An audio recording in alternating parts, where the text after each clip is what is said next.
This is Tar Heel Talk, an in-depth look at the issues and people making news in North Carolina.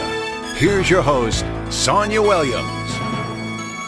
May is National Small Business Month, so today we're highlighting a local small business that's making a big impact in the Triangle area in a number of ways. My guest today is Dorian Bolden, owner of BU Cafe in Durham. Dorian, welcome to Tar Heel Talk. Thanks for having me.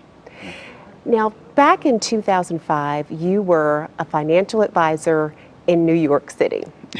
Yeah. Tell us how you transitioned to Durham and owning your own business. So, yeah, it's funny, kind of choosing the path of just chasing money, going after the financial industry. Two things kind of happened while I was in New York, where we ended up going through a company merger while I was working on Wall Street. And simultaneously after that merger was announced, my father passed, and it kind of made me realize tomorrow wasn't guaranteed. So it kind of just shook up my whole world, made me just look at things differently. And so at that time, when I realized kind of at that, I think that's when entrepreneurship was born in me, and set on a path to decide what I wanted to do, and started coming up with this creative idea that's now BU Cafe, and decided to follow this pretty little girl that I met in college, who was my girlfriend at the time, and made the best decision ever. So I moved down to North Carolina, married her, and yeah, started BU Cafe. Now, BU Cafe, that's an interesting name. I'm sure there has to be a story behind that. So my roommates and I, when we were in New York, we used to always say to each other, you know, bro, just be you. Like every time we had a problem, just the crazy life of living in New York, you know, we always had problem situation like, dude, you got this, just be you. And it stemmed from the point of, if you are true to yourself, true to who you are, you know, believe in God, and you really believe that you're doing the right things, everything will work itself out. And I feel like that's just kind of a natural message in life. And so with BU is translated into wanting to create that atmosphere where people could genuinely be themselves and have great memories, you know, this set location of a place. And having great memories, making great memories on a daily basis is certainly something that takes place at BU Cafe. It's more than just a cafe and just a restaurant. It's a combination of a number of things.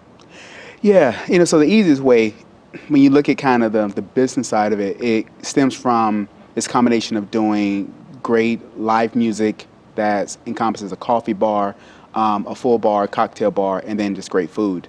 But I think what was surprising for me was that it actually became more of a community gathering place. It's actually one of our missions to be the ultimate community gathering place. And that was a mission that was kind of just developed over 6 years of being in business. And so I think our ability to kind of be this hodgepodge where on any given day you step in there, it's a rainbow. It could be, you know, typically a rainbow anytime, but some days it's predominantly black, other days it's predominantly white. And what I love from various community groups, they'll always say, you know, BU is the one place we can go that represents Durham, that represents the Triangle. And so that's what we try to live up to in terms of that place to really be you, so that you can have a really warm, inviting atmosphere where you really can have some great memories. Why downtown Durham? Oh man, that's a good question. So this is where blessings come in, because luckily things happen where you meet the right people that kind of push me away from my original idea. The original goal was to kind of be kind of on the outskirt of downtown. I wasn't looking at downtown at the time. Downtown was like really just up and coming. I think at that time, you know, DPAC had just opened. And so we were looking at kind of going more to South Durham or Southwest Durham. But again, through relationships and meeting people, they started telling me more about downtown Durham. And so the original financial deal I had to try to do this project in Southwest Durham fell apart. And I was back at square one, no money, and just a business plan, an idea. And all of a sudden, I ended up just walking the streets of downtown Durham, and something just felt right. And you could see the history of Durham. You started reading about all the history in the past of Black Wall Street. You looked at what the city was doing in terms of investing in its own infrastructure with, you know, again, with development, with city grants. And so you saw a city that just reminded me of my hometown of Atlanta, where I remember Atlanta back during the Olympics. I could just see the city was just reinvesting in itself. And I was like, you know, if I know the city's putting money into marketing and it's trying to bring itself up. Let me take advantage because that's less money I have to spend. And I think it's a good long-term investment. Okay, we're going to talk about the long-term investment from a business standpoint and from a community standpoint as well. But we're going to take a break and we'll talk more in just a minute. Okay. Up next, the economic impact of small businesses like BU Cafe. We'll explain when Tar Heel Talk continues.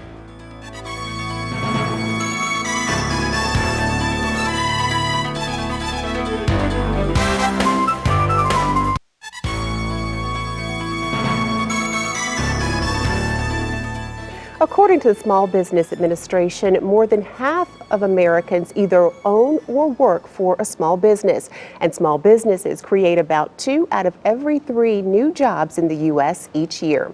Well, today we're looking at a local small business, BU Cafe in Durham. And with us again is its founder and CEO, Dorian Bolden, and also joining us is Farad Ali, who's president and CEO of the Institute. Welcome. Oh, thank you. Now, the Institute was founded back in 1986, originally as the North Carolina Minority Economic Development Organization. Tell us a little bit about the Institute and its work and as it is today, how it's evolved. Yeah, when the Institute first started, the focus was around making sure we were a think tank and focusing on issues that dealt with economic development for minority people, for ethnic groups particularly. Over the years, what we've realized is that small businesses has occurred in ethnic groups and with women-owned businesses. So we've evolved from just being a think tank of analyzing what some of the disparities are to really becoming an action, a think and do tank, where we actually look at diverse populations and how can we help to get them access to capital, access to contracts, and access to some good consulting, and provide them the resources that they need to elevate themselves. Because as you said, 75% to 80% of the new jobs that are being created by small businesses. And because of that, it's important that we take the assets of our people and make sure they become human assets. They are also assets in our work. Right. So your organization, the Institute, is instrumental in helping small businesses like BU Cafe get up and running. Yes.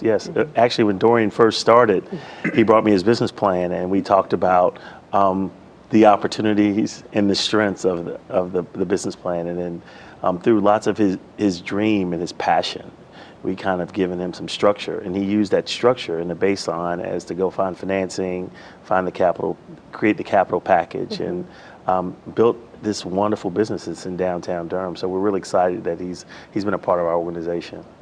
And Dorian, the Institute has been crucial to the development and success of your business. Yeah, and I mean, I think Farad said it perfectly about being able to provide access to small businesses who normally don't have that access or those relationships.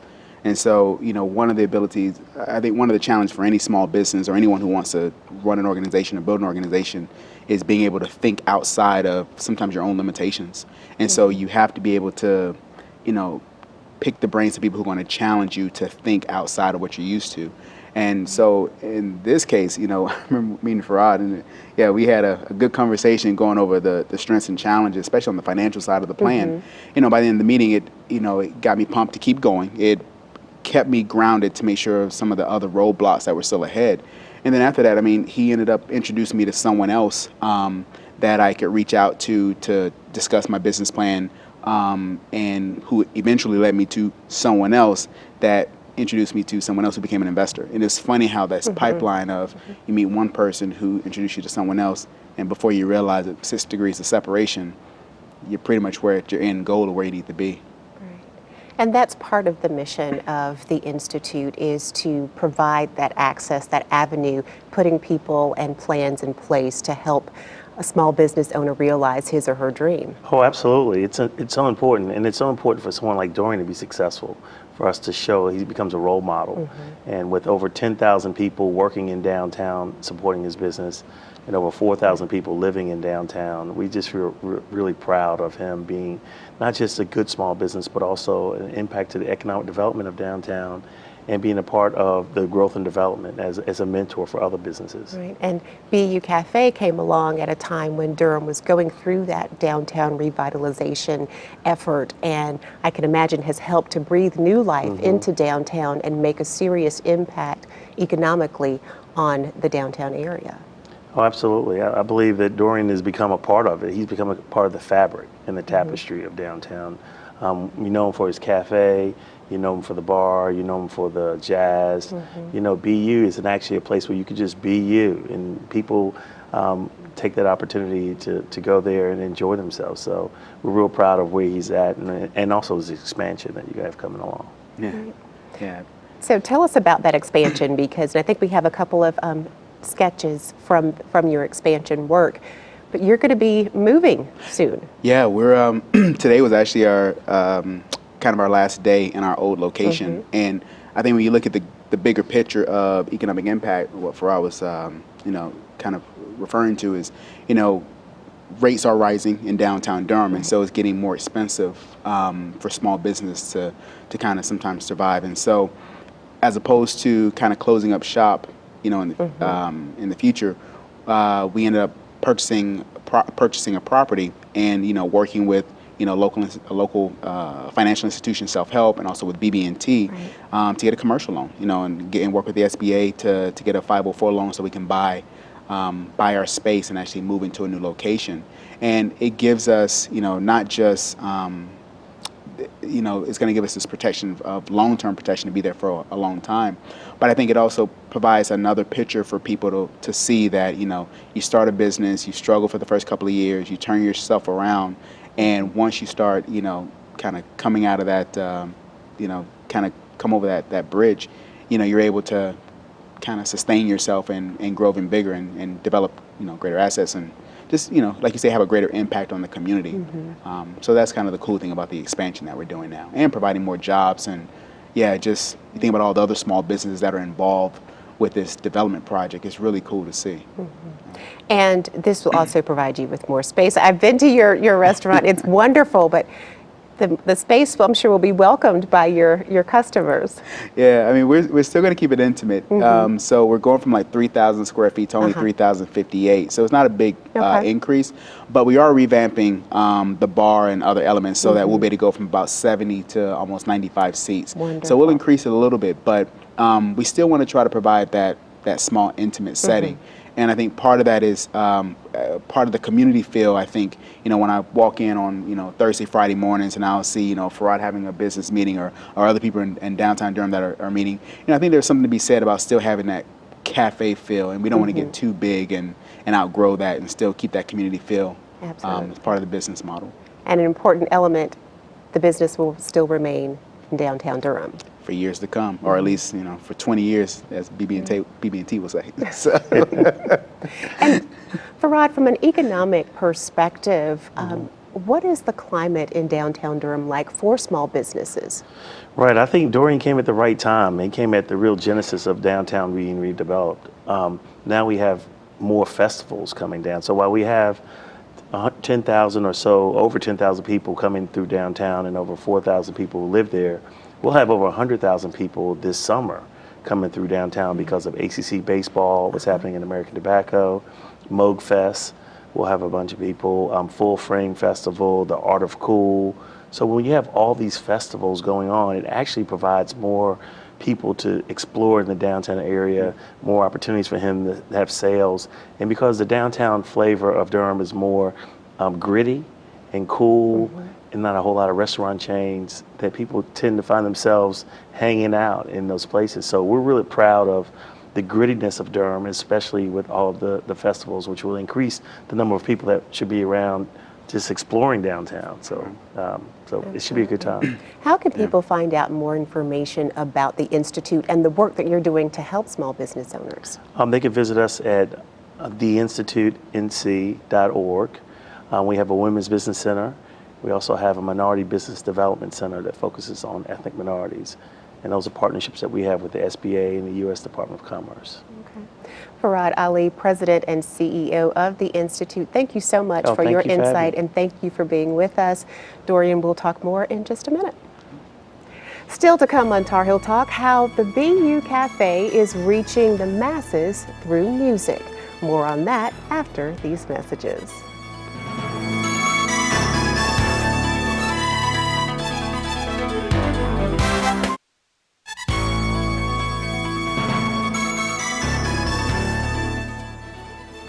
Welcome back to Tar Heel Talk. I'm Sonia Williams. May is National Small Business Month, so we're focusing on one local small business that's making a huge impact in the community. With us again is Dorian Bolden, CEO of BU Cafe. Also joining us is Brett Chambers. He is the creator of Brett's Open Mic, which is held at BU. You also work in the Mass Communications Department at North Carolina Central University. Yes.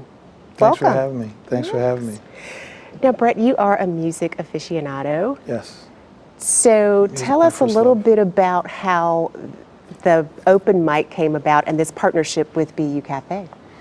Well, they're actually tied really well together because I started on Main Street before all the new development happened at a place called Talk of the Town, and it was a place in some ways a lot like Dorian's place by Sam and Audrey Sellers, and they allowed me to bring in an idea, this open mic idea, but my open mic was very, very open and very, very live. Like the emphasis was on live, everything had to be live, no tracks or anything. Okay. And we built it up, and I was there for 10 years, and they had to open up another side. I mean, it was, we did pretty well. We had to develop a really good reputation. We had some wonderful artists that came through, touring artists, some people who became touring artists out of our open mic. Sunshine Anderson came out.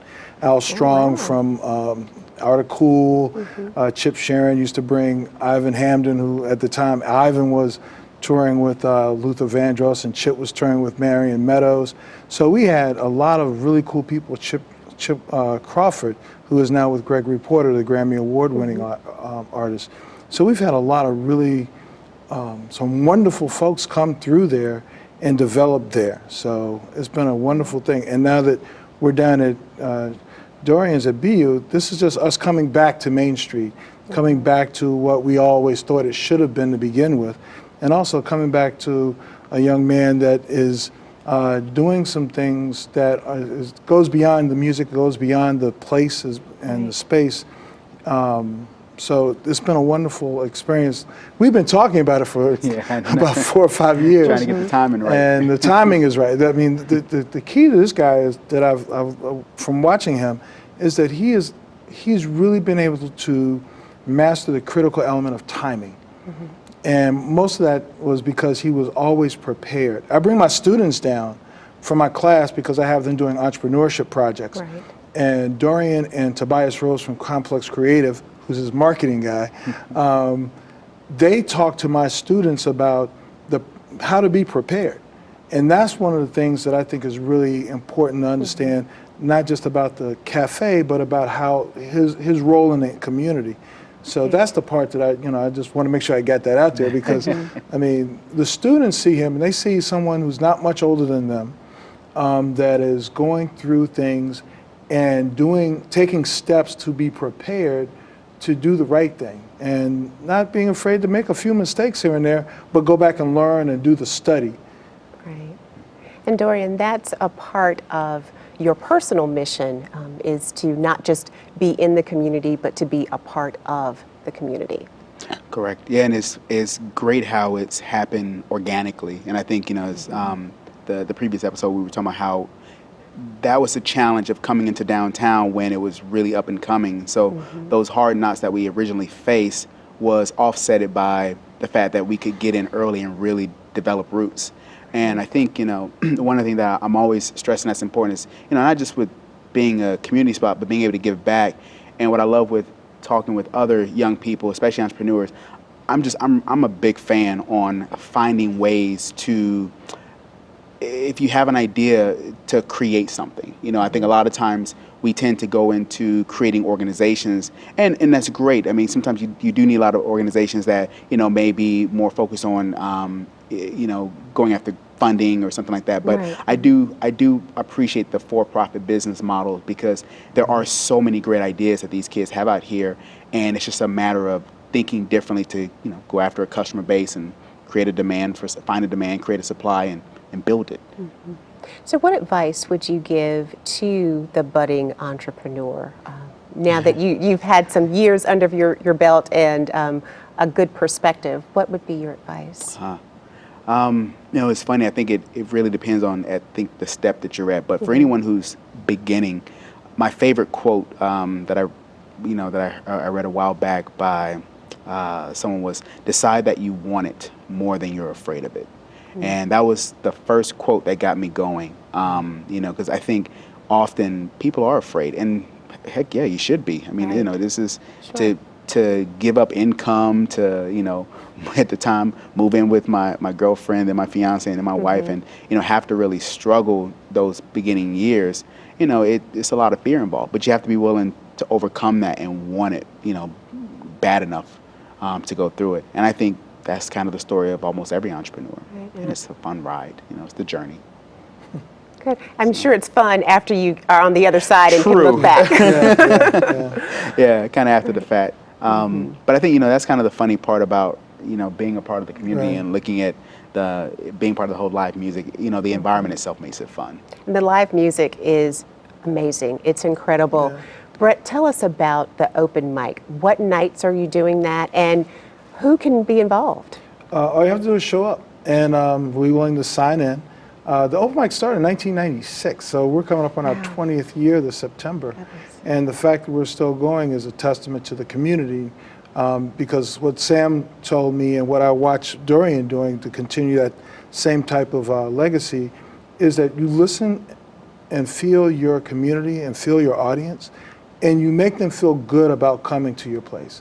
I thank my people excessively, but it's because I'm truly grateful, because nobody says I have to do this. Right. And being at BU has been a great opportunity for me, because I'm back at a place that I know cares about their audience and about their people. So this has been great being there. And if you want to come, just come on down. We're here every Wednesday night, 8 to 11, except this Wednesday because you're moving. Right. Yes. So next Wednesday.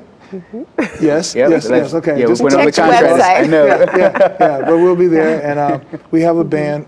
Right now, I'd like to just give a prayer to one of our bass players is really ill, but we'll be back next week, and we have a wonderful live band, and we've had so many people that have come through and support us, and I named some of them, but it's like even the Art of Cool folks. So many of the people who play within all those different groups that come through Art of Cool, they either got their start or came through our place at some point in time. So it's really been great seeing the artists that are now their own artists out there on their own, and to remember when they first came through the open mic, whether it was at Talk of the Town or any other places, Papa Mojo's or 5850, somewhere like that. So. And that's an excellent point, because in addition to open mic, there are other nights where you'll have live jazz and artists that we know, and some who are up and coming and some who are well established. So you can rub elbows with the stars sometimes. I think that was kind of the funny thing, where what started off as an idea of, just two guys on a guitar or something, just playing background music, has really turned into this world-class venue for entertainment, where we've, brought out, Grammy-nominated artists such as, Christian Scott or, Carolyn Malachi, and I think, you start seeing a lot of touring musicians that come through, but more importantly, you're actually able to provide a spot where up-and-coming musicians can play. Right now we are going through a challenge where a lot of jazz clubs are closing. I mean, the story of Bohemian Caverns in D.C. I mean, it's been around since the 40s, and a little bit, a couple of opens and starts, but it's becoming, I think, more difficult for musicians to find venues, and nowadays with just the access to artists is just so wide, and it's even more difficult for them to make money sometimes on their own music because of the downloads and that whole industry. We are finding a place to really help artists, develop their music and reach the public. Absolutely. We want to tell people how they can find out more information about the lineup, the open mic, and all the artists by going to bucafe.com or calling 919-683-1058. Dorian Bolden, CEO of BU Cafe, and Brett Chambers, who's a creator of Brett's Open Mic. Thank you both for the work you're doing, and Brett's thank Open Mic you. on Facebook. On Facebook as well. Thank you for being with us. Thank you again for having us. That's it for this week's Tar Heel Talk. To comment on this or other episodes of the show, send us a message on our Facebook page or an email to tarheeltalk@fox50.com. I'm Sonia Williams. Thanks for watching. We'll see you again next week.